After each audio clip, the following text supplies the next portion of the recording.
저희 병원에서도 췌장암을 꽤 많이 진단을 했는데 돌아가셨다고 들으신 분들도 몇 분 계셔요. 췌장을 망치는 습관에 대해서도 한번 여쭤보고 싶은데 소변에 뜬다 이런 것들은 이미 췌장의 경고 증상이 나타났다고 생각하시고 정말 주의를 하셔야 돼요. 대부분 밤늦게 야식 먹고 마라탕 먹고 과일의 췌장이 어떤가요? 과일에는 풍부한 식이섬유, 수분, 그리고 항산화, 영양소, 비타민 여러 가지들이 결합되어 있고 GI 지수가 밥보다 더 낮은 경우들도 많거든요. 그런 건강한 과일들은 잘 찾아 먹는 것도 좋아요. 이런 것들은 혈당 스파이크를 많이 일으키지 않고 췌장의 염증 수치를 크게 낮춰주는 걸로 보고가 되고 있어요. 네, 안녕하세요 원장님. 안녕하세요. 원장님 영상 중에 췌장을 잘 걸리는 사람 특징이라는 또 영상이 있더라고요. 되게 핫한 주제인데 췌장이 도대체 그럼 구체적으로 어떤 일을 하는지 궁금하거든요. 췌장은 예전에 이자라고도 해요. 이자 하면은 뭐야 그게 이렇게 하는데 췌장과 이자는 같은 말이고 예전 분들은 이자라는 거에 더 친숙하실 수도 있어요. 췌장은 후복강 장기라고 해서 우리 몸 깊숙하게 위치를 하고 있어요. 한 10에서 15cm 정도 되는 작은 장기긴 한데 굉장히 중요한 역할을 하는 장기죠. 첫 번째 우리가 먹는 탄수화물, 지방, 단백질 얘네들을 뽀조리 분배하는 강력한 소화효소를 내보내는 역할을 해요. 라이파제, 아밀레이즈 이런 것들을 다 내보내는 역할을 하고요. 둘째는 혈당을 조절하는 핵심 호르몬인 인슐린, 글루카곤도 다 여기서 만들어요. 그래서 인슐린을 혈관으로 보내는 일을 하니까 제일 중요한 거 소화랑 그리고 혈당 조절 정말 중요한 두 가지 중책을 동시에 수행을 하고 있다 보니까 췌장에 과부하가 걸리면 소화불량은 물론이고 막 혈당이 치솟아서 당뇨 걸리고 췌장염도 걸리고 췌장이 혹사당하는 그런 상황 속에서 췌장암 위험까지 크게 높아지는 그런 상황까지 오게 돼요. 그래서 말을 못하는 침묵의 장기라고 하지만 방치하면 안 되고 항상 신경을 써줘야 되는 이유가 여기 있죠. 사실은 췌장암 자체가 그렇게 흔한 암은 아니에요. 우리가 제일 흔한 암이라고 하면 5대암 안에 위암, 대장암, 유방암, 갑상선암 이런 것들이 있지만 췌장암은 5대암에 들진 않거든요. 하지만 워낙 진단됐을 때 진행된 케이스들이 많고 진행된 케이스에서는 사실 쓸 수 있는 옵션 자체가 많지 않기 때문에 그래서 사람들이 많이들 무서워하시는 것 같아요. 저희 병원에서도 췌장암을 꽤 많이 진단을 했는데 사실은 제가 돌아가셨다고 들으신 분들도 몇 분 계셔요. 췌장암에 걸려서 저희 병원에서 진단을 받고 이미 너무 늦어서 그런 분들도 몇 분. 제가 듣기로는 젊은 친분들도 요즘 췌장암을 많이 걸려가지고 치료받고 내리 맞아. 저희도 대학병원에서 워낙 검사 건수가 많으니까 저희 병원에 의뢰를 해서 여기서 영상검사를 찍어와라 이렇게 하시는 분들이 많거든요. 그럼 되게 중환들이 많이 오세요, 저희 병원에. 젊은 저랑 동갑인 여성분이셨는데 수술을 하고도 여기저기 전이가 돼가지고 제가 그거를 얘기를 하니까 되게 담담하게 받아들이시는 분이 한 분 계시긴 계셨어요. 그러한 우리 췌장을 보호하고 살리려면 일상에서 어떤 수칙부터 지켜야 되는지. 요즘에 조금 하려고 하고 있는 건데 제일 중요한 거는 취침 전에 한 3-4시간 공복 유지예요. 이게 음식물이 위장에 들어있으면 밤새 소화효소랑 인슐린을 만들어내느라 췌장이 계속 근무를 해야 되니까 위장을 비우고 췌장세포도 밤사이에 쉬게 만들고 손상된 조직도 좀 회복시키고 스스로 청소, 오토파지도 좀 할 수 있는 그런 시간을 주게 하려고 저도 최근 들어서는 저녁을 아예 안 먹으려고 하고 있어요. 약속이 있진 않은 한. 그리고 또 두 번째는 하체 근육 키우기예요. 이거는 제가 아직 못하고 있어요. 그래도 헬스 열심히 하시잖아요. 일주일에 근육은 우리가 먹는 당분을 가장 흡수를 잘 해서 태워버리는 당 공장이거든요. 그래서 러닝이나 스쿼트, 하체 운동 근육량을 키워야 돼요. 근데 제일 큰 근육이 있는 곳이 하체이기 때문에 그래서 하체 근육을 키우라고 하는 거거든요. 이런 자잘한 근육은 키워봤자 부피 자체가 작기 때문에 당을 저장하고 소모를 할 수 있는 볼륨 자체가 작아요. 근데 하체 근육은 굉장히 크기 때문에 얘를 키워두면 혈당이 알아서 잘 조절될 수 있기 때문에 췌장이 무리하게 인슐린을 짜내지 않아도 돼요. 췌장의 고단한 업무량을 좀 도와줄 수 있는 지원군처럼 근육을 키우는 게 제일 중요하죠. 스쿼트 엄청 열심히 해야 되겠네요. 그러니까. 스쿼트 되게 힘든데. 그러니까. 과일은 또 췌장에 되게 해롭다고 생각하시는 분들이 많아요. 근데 실제로 과일의 췌장이 어떤가요? 당이 많죠. 당이 많아서 사실은 밤에 과일은 살았죠. 과일은 몸에 좋아. 이렇게 생각하시면 절대 안 되긴 하죠. 그런데 그렇다고 해서 또 과일을 절대 배척해야 돼. 그런 건 또 아니기는 해요. 과일 주스는 식이섬유나 이런 것들을 다 쥐어짜서 만든 거기 때문에 과일 주스랑은 또 달라요. 근데 그냥 과일 자체로 먹으면 이 과일에는 풍부한 식이섬유, 수분, 그리고 항산화, 영양소, 비타민 여러 가지들이 결합되어 있고 그래서 GI 지수가 오히려 밥보다 더 낮은 경우들도 많거든요. 그런 건강한 과일들은 잘 찾아 먹는 것도 좋아요. 사과, 토마토, 블루베리, 키위 이런 것들은 혈당 스파이크를 많이 일으키지 않고 췌장의 염증 수치를 크게 낮춰주는 걸로 보고가 되고 있어요. 그래서 저도 블루베리 같은 거는 잘 먹어요. 너무 단 포도 같은 건 잘 안 먹거든요. 혈당이 슉슉 올라가는 게 느껴져요. GI 지수가 낮은 것들을 찾아 드시면 오히려 도움이 될 수 있다. 하지만 또 식후 디저트로 먹는 거는 기존에 식사했을 때 밥을 먹으면 당이 올라가잖아요. 혈당 스파이크가 오는 상태에서 거기다가 식후까지 고당이 섞여있는 과일의 디저트를 먹으면 췌장에 부담을 줄 수 있으니까 식전에 조금 소량 드시거나 아침에 공복 때 드시는 걸 추천을 해요. 밥 먹고 과일 먹는 게 우리나라에서 그쵸. 되게 흔한데 그쵸. 식후 디저트 안 좋습니다. 굉장히 안 좋은 거예요. 우리 혈당 조절하는데 가장 중요한 음식물, 건강한 음식물이라 생각하는 게 토마토랑 뭐 케일 이런 것들 그리고 버섯이라고 생각을 해요. 토마토에는 라이코펜이라는 성분이 있대요. 라이코펜 성분이 체내 흡수율을 높인 상태에서 음식물을 해 먹으면 췌장 세포 손상을 막아주는 역할을 하고 토마토 자체가 워낙 건강식품이기도 하고 그리고 케일 같은 것들도 글루코시놀레이트나 버섯의 베타글루탄 성분 이런 것들이 다 췌장의 변성을 막아주는 역할을 한다고 하는데 이런 것들을 굳이 챙겨서 먹는 것보다 골고루 잘 드시면서 과식을 하지 않고 건강한 음식을 드시는 게 제일 중요합니다. 또 많은 분들이 궁금해하는 게 어떤 순서로 먹어요? 이렇게 되게 많이 물으시는데 이거 저희 지난번에도 한 적 있는데 네, 당뇨 때 한번 네. 하셨었어요. 이게 진짜 또 해도 강조해도 되는 게 네. 무조건 채소, 단백질, 탄수화물 이게 정석이잖아요. 네.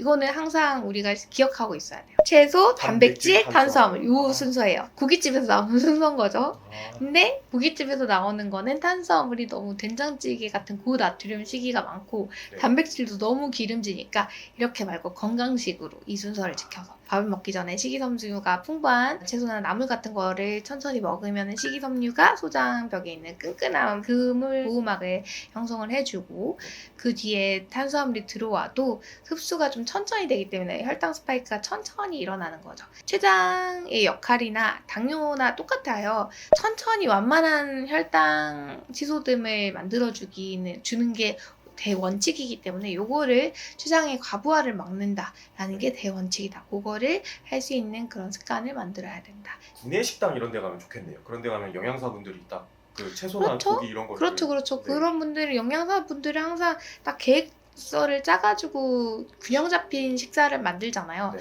거기서 편식하느라고 뭐 안 드시고 저도 그렇게. 저도 거기서 고기부터 먹기 때문에 췌장을 망치는 습관에 대해서도 한번 여쭤보고 싶은데 일상에서 자주 먹는 음식이나 습관 중에 치명적인 안 좋은 음식이나 습관이 뭘까요? 뭐든지 너무 달고 너무 짜고 너무 맵고 이런 것들이 다 안 좋죠. 요즘에는 조금만 먹어도 좀 속이 더부룩하다, 소화가 좀 잘 안 된다, 살이 안 찌는데 식후에 미친 듯이 졸리다, 당뇨 전 단계라고 들었다, 아니면 뭐 소변에 기름이 뜬다 이런 것들은 이미 췌장의 경고 증상이 나타났다고 생각하시고 정말 주의를 하셔야 돼요. 이런 경고 증상이 있으신 분들 대부분 밤늦게 야식 먹고 마라탕 먹고 요즘에는 좀 없어지긴 했는데 탕후루인가? 저 탕후루 한 번도 안 먹어봤어요. 그 혈당 스파이크 직행이겠던데 이런 거를 많이 드시는 분들 제일 주의를 하셔야 돼요. 그리고 췌장염에서 가장 흔한 원인 중에 하나가 술이에요. 췌장염이 왔다 그러면 의사들은 제일 먼저 물어요. 거의 100%. 네.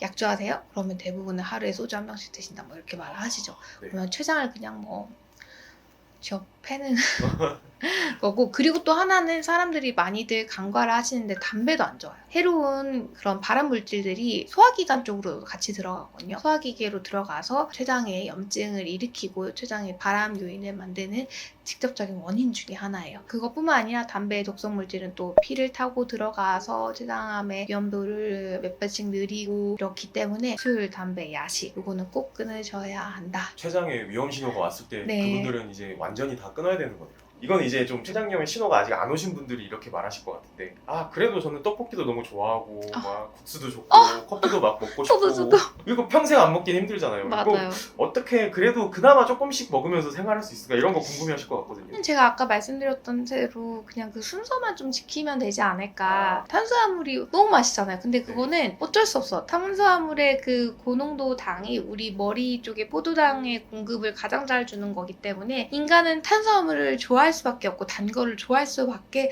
없게 설계가 됐고 네. 진화가 됐어요. 그래서 어쩔 수 없기 때문에 그거를 최대한 덜 건강을 해치는 방향으로 그 순서를 지키면서 먹으면 좀 도움이 되지 않을까 싶고요. 그러면 또 배가 불러서 탄수화물 좀 적게 먹게 되는 역할을 할 수가 있으니까요. 칼국수 같은 거 먹을 때는 다른 야채 같은 것도 같이 드시고 뭐 국수 같은 거에 양배추 같은 거나 콩나물 같은 거 많이 넣어서 먹으면 되지 않을까. 저도 뭐 그런 걸 하려고 하고. 그리고 또 이제 커피도 또 어르신분들 믹스 커피 좋아하시잖아요. 그런 것들도 좀 자제를 해야 되죠. 믹스 커피가 완전히 다 끝낼 필요는 없지만 네. 그래도 너무 한 3-4잔씩 먹는 거는 당 자체가 많기 때문에 그거를 하루에 한 잔 정도까지는 줄이시되, 그리고 외식도 가장 우리가 몸에 안 좋은 신호 중에 하나예요. 얼마 전에도 되게 젊으시고 마르신 여성분이 왔었는데 콜레스테롤 수치가 너무 높은 거예요. 4달 전에 저희 병원에서 검사를 하셨던 분이셨어요. 근데 콜레스테롤 수치가 한 20가량 더 LDL이라고 하는 나쁜 콜레스테롤이 높아진 거예요. 그래서 무슨 일이 있었냐. 그러니까 최근에 야식을 너무 많이 먹었대요. 집밥을 거의 안 먹었대요. 이 외식이 사실은 너무 편하죠. 우리 혼자 사는 인구들도 많아지고 집에서 저녁 해먹기 귀찮잖아요. 네. 그러니까 많이들 외식을 하는데 외식을 하려면 맛도 내야 되고 보존성도 높여야 되기 때문에 여러 가지 첨가물이나 단짠을 안 넣을 수가 없어요. 간을 세게 할 수밖에 없기 때문에. 그리고 여러 가지 포장 용기에 있는 화학 성분도 있고 해서 일주일에 한두 회 정도로 줄이시는 게 제일 좋지 않을까 싶어요. 또 이게 서양인들은 좀 비만이어도 당뇨에 잘 안 걸리거나 그러는데 한국인들은 좀 살이 안 쪄도 당뇨에 걸리는 경우가 있다는데 이것도 사실인가요? 제가 서양인들 체장을 제일 많이 본 한국 사람 중에 하나이지 않을까. 외국인분들 많이 오시니까. 아, 네. 네. 근데 확실히 모양이 달라요. 확실히 이거는 의학적으로 팩트예요. 정확하게 말씀드리면 서양인들은 당뇨에 안 걸리는 건 아니에요. 동양인에 비해서 당뇨를 견디는 체내 한계치 자체가 훨씬 높아요. 실제로 서울대 연구팀의 조사에 따르면 동양인이랑 서양인이랑 체격과 나이가 완전히 동일한 수준을 맞췄을 때 한국인의 출장 크기가 한 12% 작대요. 그리고 인슐린 분비는 30%, 36% 정도 떨어진대요. 그래서 동양인이 유전적으로도 인슐린을 만드는 췌장의 엔진 용량 자체가 아주 작게 태어난 셈이죠. 그러니까 서양인처럼 살이 많이 찌지 않아도 조금만 과식하거나 단 거 많이 먹으면 췌장이 금방 지쳐가지고 일반 체중인데 혈당만 높게 올라가는 마른 당뇨가 잘 와요.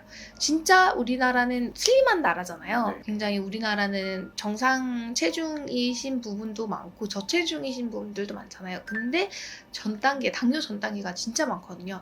그런 이유가 우리의 생체 메커니즘 자체가 서양인들보다는 조금 취약하게 진화되었다. 왜냐하면 이전에는 우리가 과잉 영양분 섭취를 할 일이 없었으니까 가성비 좋게 만들어졌는데 키도 작고 음식물 먹는 소화기관도 작고 조금만 먹어도 배부르고 잘 소화되도록 그렇게 작게 컴팩트하고 효율적으로 살아왔다가 기름 때려 붓고 막 이러니까 고장이 나는 거죠. 동양인들 입장에서는 좀 충분히 관리를 할 수밖에 없는 상황이거든요. 그렇죠. 더 신경 써야죠. 특히 외국에 사시는 분들, 겉머리 외국인 분들이나 이런 분들은 서양인이잖아요. 근데 그렇다고 해서 똑같이 음식물을 먹으면 자기 주변에 있는 코카시안들보다 훨씬 더 리스크 팩터가 높기 때문에 더 잘 신경을 써야 돼요. 그럼 이제 마지막으로 이제 환자분들 많이 또 만나시기도 하고 하셨잖아요. 췌장을 되게 걱정하시는 분들한테 마무리 멘트로 그냥. 많이들 췌장을 너무 무서워하시긴 하세요. 무섭기는 한데 저를 비롯한 모든 의사들도 한 번씩 깜짝깜짝씩 놀라요. 환자분은 멀쩡한데 너무 진행된 거를 갑자기 발견하시면 환자분들이 제일 놀라시겠지만 의사들도 깜짝 놀라거든요. 그래서 좀 무서운 장기는 맞죠.